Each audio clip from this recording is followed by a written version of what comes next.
very interesting development in the NBA. We know they're going to have Black Lives Matter on the court down in Orlando.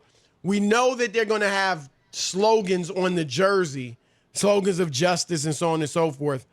Some of the players aren't happy with the limit. There's only like the league there has settled. The league and the Players Association has settled on it's roughly 20 slogans that you can put on the back of your jersey instead of your last name.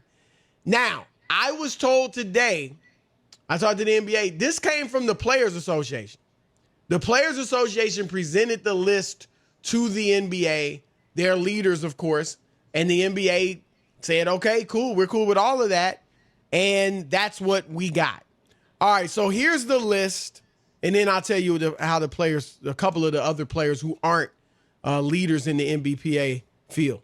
You can have Black Lives Matter, say their names, vote, I can't breathe, justice, peace, equality, freedom, enough, power to the people, justice now, say your name, CC puede, it's Spanish, I'm sorry, I don't, but it means yes we can in Spanish, liberation, see us, hear us, respect us, love us, listen to us, stand up, ally, anti-racist. I guess ally and anti-racist would be for the non-black guys. All probably. Right. I am a man, speak up.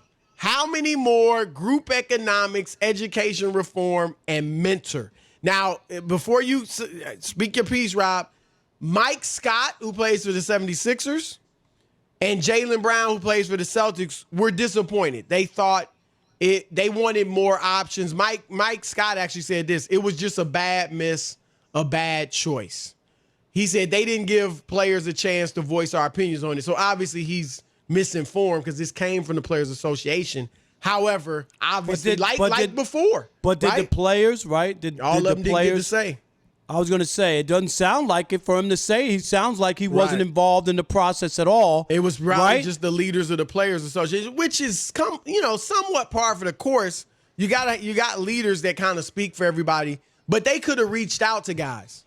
Right, with just some ideas, some more ideas, and throw out a couple other and bandy them around, Chris, you know what I mean? And at least give everybody a chance. What was the worst thing? There's only 400 players. Send in your ideas. And not even that many going, you know? Exactly. So it could have been done that way. Are you looking at it?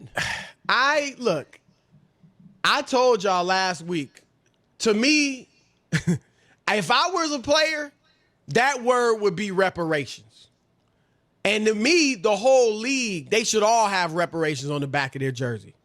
Because we're talking about systemic change. We're talking about black people, not just in slavery, but in the 100 some odd years after that, being denied equal opportunities for housing, for education, obviously the judicial system, through redlining and things like that, making black neighborhoods financial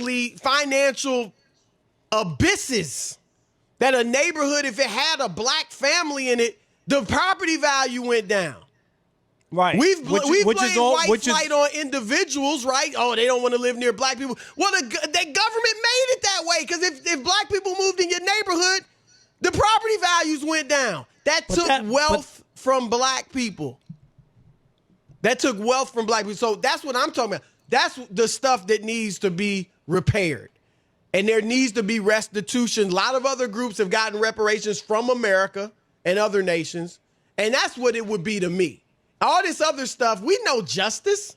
Yeah, justice. Okay, equality, we know that. All this other stuff, it's not bad, but it's not going to move the needle. No, I got it. We got our special guest now, don't we, Chris? All right, we got Kenny Smith in. You know him, the Jet, TNT fame, was a great player, champion 2 times over. What's up, man? Welcome to the Odd Couple. Oh, yeah, it feels hot over there. Also throws a great party every All-Star weekend, too. Hey, Kenny, before we get there, I just got it. Kenny grew up in New York like I did. And I think, if I read somewhere properly, that you grew up, too, watching The Odd Couple on Channel 11 in New York, and it was one of your favorite shows. Is it The Odd Couple or The Honeymooners? Both. I've actually binge-watched on Hulu right now, The Odd Couple. See? And I've watched maybe in the last 3, my kids are tired of me. In the last 3 weeks, I probably watched 45 episodes. No doubt. One of the best written TV shows. Am I right, Kenny? If you grew up, Chris, your wife grew up in his wife grew up in New York. Well, and but it was on Channel too. 11. No, but it was on Channel 11. Am I right, Kenny? Every night at 11 o'clock for like Channel 20 11, years. It was The Odd Couple, followed by The Honeymooners, followed by a game show for kids called Picks. That's right. Well, Kenny, all you need to know about this show is I'm Oscar. No, I'm Oscar, right, I'm and Chris Oscar. is Felix. That's funny. That's funny. Now, Kenny, what we were just talking as you were coming on about the player, the name, the slogans on the back of the players' jerseys. What would you, if you were playing? I'm not trying to limit you even to their list of 20 slogans or whatever it is. Is there something you would want to put on the back of your jersey during this time, or would you just pick from the list? Oh, no, I would want to put something. I said this, my kids, we were talking about that the other day. I said on my home jersey, I would have MLK. And on my away, I would have X. And on the away jersey, X. Malcolm I like X. that. I like that, too. Now, do you like there's a couple players, Mike Scott and Jaylen Brown, who have said they're a little bit disappointed with the list that the league and the Players Association gave them. I don't know if you've heard all the slogans, but MLK and X are not on there. Have you seen the list, and how do you feel about it? I just felt that if you're going to let players, say what they want on the back of their jerseys, why you limit it to 22? Why is it 21? Why isn't it 20? Just let them decide. Right. And then, and then have an independent board. Maybe, fellow players, former players say, well, that one we're not going to let you do because of that, and let them police, themselves in that way. But you can't say, well, I'm going to do something, but you can only do it this way. I was a little disappointed in that. Right. Kenny, as people, the players get ready to play in the bubble down in Orlando, where are you on that?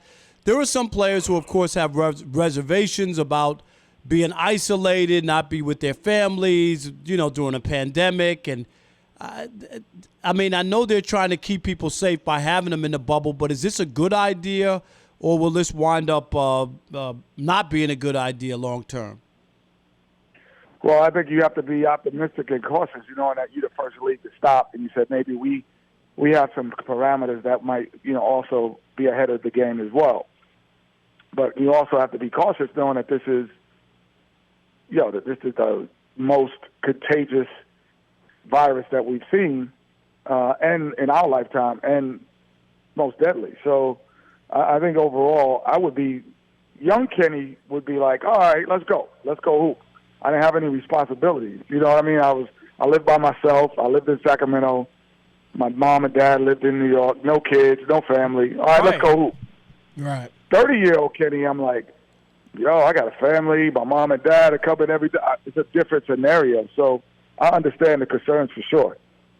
And then what Kyrie Irving said. What Kyrie said, should we even be playing at this time? Right. Can you expound on that, Kenny? What are your feelings? I respected what Kyrie said. So did I. I wanted people more of a plan, but I respected what he said. I do. I understand, and I, always kind of take a back seat for a second after I hear something and not go on the emotional field of it. But then I thought about it. I said, you know what? But what about, Malcolm Brogdon? What about Montrezl Harrell? Guys who don't have that big voice, they get an opportunity now to be heard a little bit differently inside of a bubble because people interview them on a constant basis. Why did you wear that name? What are you doing? What do you think? And, Kyrie and Kevin Durant and, LeBron, we listen to if they don't do anything. But I think this might help those guys. But I totally understand what Kyrie was saying. We're joined by Kenny the Jet Smith here on the Odd Couple. Now, who was your pick during the season to win it all, and where are you at right now? And if it was the Lakers, I don't know if you picked the Lakers. You know, Dwight Howard hasn't committed to play yet, and obviously they've lost Avery Bradley. If Dwight doesn't play, can they overcome that? I don't think so. But I said my favorite before it stopped was Milwaukee. I just thought they were playing well enough, and Giannis was playing well enough. I think for some reason I just feel like young teams are going to play better in this bubble. I don't know why. I think the fact that they're going to be singularly focused, every day. The fact that they're young, the fact that they work out a different way than older veterans do. I just think that they're going to flourish. The Denvers, the Bostons, the Milwaukees, and I even think the Dallases of the world. You got 3 months for where Luka and Porzingis come back after watching film and relaxing and talking to coaches, staff, and things that they kind of rebooted. So I think those younger teams are going to do well. What about the Clippers? Just the idea that they're already deep, and then you got your two stars in Kawhi and Paul George, who were banged up most of the year, and the Clippers still did well considering that those guys, I think Kenny only played 15 or 16 games when they were completely healthy and were like 15-1 during that stretch. Do you not like the Clippers and what they have? And those guys should be healthy after this time off. I say, when we left, there was probably 4 teams that could win it. Like, we had kind of whittled it down. Like, it's going to be one of these 4. I think it's back to 8. Like, 8 teams that say, we can win it. Where, because of all of the, different things that's going on, and the hardest part is going to be the anxiety level off the floor. Like, I can't touch this. I can't talk to this person. Can't eat here. Did you touch this? Like, that anxiety, along with being in the NBA playoffs, would be nerve-wracking for me. That's interesting. How do you think LeBron, I think many people seem to take it for granted that, look, with the rest, he's going to come back stronger. He's 35, though, and I've had players tell me that when you get, you get a little bit older, you need those first 20 games or so to really get feeling good. Where do you think LeBron will kind of land? Will he come back great, or will it take him a little while to get going? Well, his teams in the past have, most of them have ascended. They've gotten better as the season's gone on. He doesn't have that luxury. He's got to come in from day one with the same mentality. And I don't think, like I said, you take 3.5 months off of anything. I don't think it's, business as usual, chemistry as usual. We're the same team. No home court advantages. You're not playing in. I just think this is a unique situation. I think we'll have a unique champion for the first time. So you think you're going? Okay. It's going to be somebody rogue. You're saying it's going to be somebody we don't expect, huh? I'm thinking one of the D's. Denver or Dallas can win it all. Wow. Because of the uniqueness. This is a war of attrition. You're playing so many games in one place. You got a bunch of guys who can, jump into the lineups. I just think that it's going to be a different environment. I don't think it's going to be the normal, wow, look at LeBron, how he's dominating, and look at the Lakers, how they're doing, because I don't think guys will get shook as easily when they go down 7 when they're not in the Staples Center. Like, we're down 7. It's going to feel like an intense practice more than an NBA playoff game. So I don't think guys like the 6th, 7th, 8th man, I don't think those guys are going to get shook as easily. Kenny, if LeBron doesn't win this year, I consider this his best last chance. If he doesn't win, is there a chance that we might never see him ever win again? I mean, this team was as good as you get out west. They were all clicking. Things were going great before we stopped the season. Is there a chance this is it?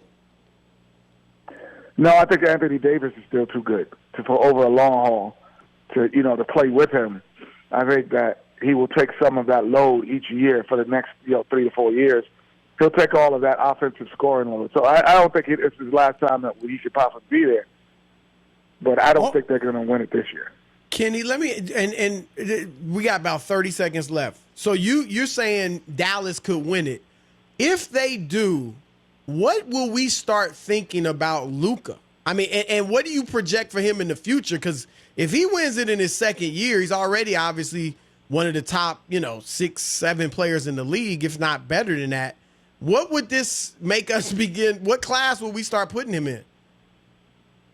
You have to think of this as his third year because he dropped in after 3.5 months of rest and scouting reports and thought process. So it's like going from your second to your third year. So I look at this as his third year, not his second. So we already know what the trajectory is for him. NBA possible MVP one day, and I think that we'll start to see that quicker. Great stuff, man. That's Kenny Smith. Wow, he dropped a bomb. He did. Dallas or Denver? All right, brother. Hey, Kenny, let's bet some Wingstop. Let's bet some wings and a large Diet Coke on this. Done deal, brother. Let's do it. That's a double, too. Oh, you don't eat meat? Well, we'll get you something else. You could have the seaweed or whatever else. Cauliflower buffalo. There you go. You have That'll that. work. I'll have the Parmesan garlic all flat with a Diet Coke to wash it down. I'm in this, no too, problem, man. I'm in this, too, no because I don't have Dallas. I'm with it. All right. Hey, just before I head out, I want to thank you guys for coming on, and all the kids, check out my virtual basketball camp, jetacademy.com. You get to work out side by side with Trae Young, Kemba Walker, Breonna Stewart, Brittany Griner, Victor Oladipo, and myself. jetacademycamp.com. There it is. The Jet Academy basketball camps. It began weekly instruction on July 13th.